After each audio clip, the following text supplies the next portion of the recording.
What are the causes of variation in demand and capacity?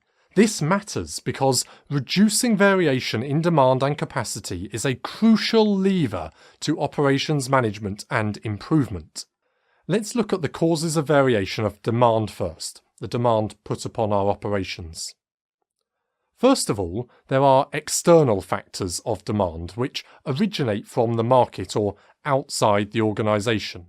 Things like seasonality, winter versus summer, fashion, the new hot thing, changes in consumer and business customer income, recessions or investment booms, sudden global changes, pandemics, wars, legal regulation, competitor suppliers' actions, maybe such as them having problems or expanding, and simple randomness.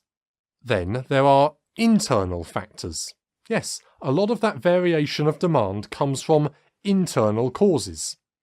Sales promotions, which can cause short-term surges of demand, or scheduling decisions such as batching up orders causing internal surges of work.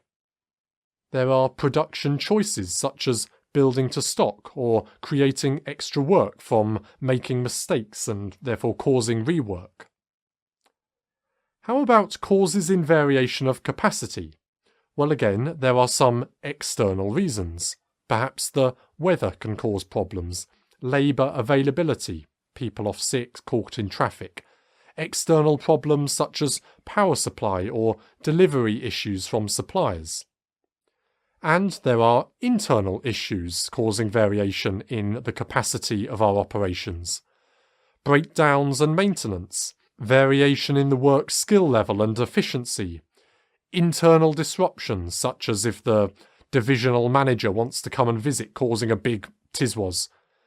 How we run our schedule can affect our capacity. Perhaps doing certain activities or certain production runs next to each other is more efficient. Then we can get thrown off with expediting priority orders, which disrupts everything else. Processes have variation. If you cook a family barbecue 10 times, it won't always take exactly the same time. That's still true if your business is barbecuing family dinners in a restaurant.